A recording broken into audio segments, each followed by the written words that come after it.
Hi again. Thought we'd have a little chat here in Newcastle in the UK today. You know, I was doing some people watching the other day, not just here in the city centre where I am now, but when I was travelling back here a few days ago from Eastern Europe. And man, the amount of people on trains and buses who are just sitting and endlessly scrolling, it never fails to astonish me. Yeah, I know, they're just looking for a way to kill the time while travelling.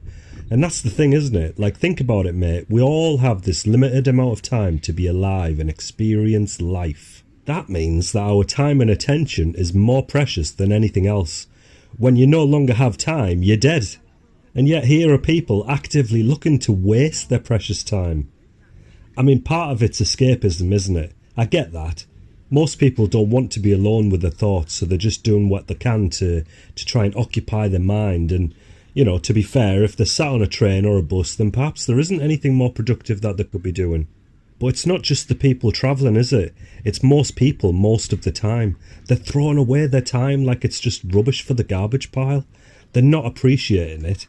They're not using it to the best of their ability. They're literally wasting their life away getting quick dopamine fixes from screens to run away from reality, because for a lot of people, reality is actually quite depressing. But here's the maddest thing. If they actually chose to spend their time wisely, they wouldn't need to run away from their depressing life. Their life would have more meaning, more purpose, and with that, more fulfillment. You know what New Year's resolution I'd like to see people make? The promise to themselves that they'll make the most of their time next year. Like I've said to you many, many times, mate, none of us knows how long we've got.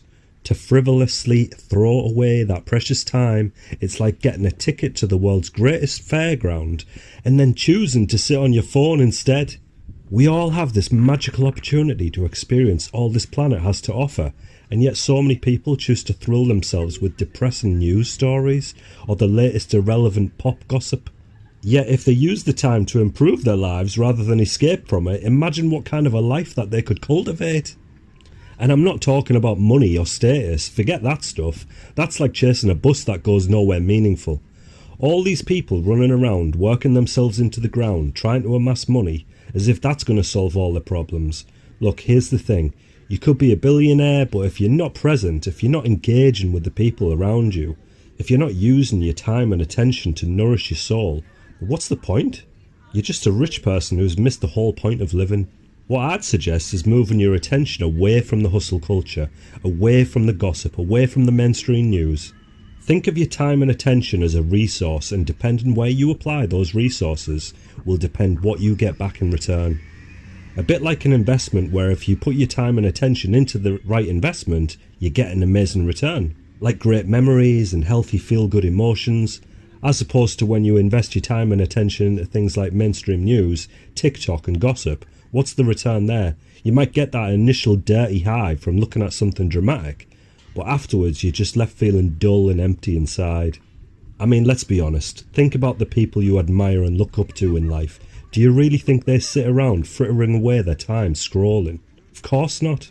They know how valuable their time is and they use it wisely. And there's nothing stopping you from being just as successful as they are if you were to be more choosy about where your time and attention goes to.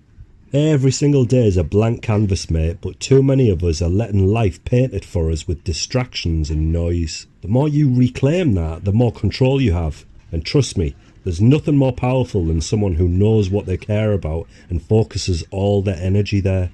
Your attention is like a magnifying glass. Wherever you put it, that's where you're investing your life force. And you can't be distracted. You've got to direct it to what really matters. So you should be asking yourself, how do you want to spend your time? What do you want to give your attention to? Have a plan for you to follow. Like the saying goes, if you fail to plan, you plan to fail. Having a plan will keep you on track, and write down your reasons for why you have the plan as well. Those reasons will fuel you if you ever find yourself getting distracted. In fact, if you do get distracted and find yourself falling back into old habits, there's a great question to ask yourself in that moment, which is, am I moving towards achieving my goals right now, or away from achieving my goals right now? Remind yourself of that return on investment. If you click on that notification which pops up, how much of your time and attention is going to get wasted on the wrong thing? In fact, I'd recommend doing what I do and remove notifications altogether, and switching your phone onto silent at all times. You want to get to the stage where you no longer allow anyone or anything to waste your precious time. It's time that you can't get back. You've got to stay vigilant and keep asking yourself that question. Is this helping me move towards achieving my goals or away from achieving my goals? The more you can ruthlessly cut out the things that don't serve you, the sooner you'll be living the life you've always wanted.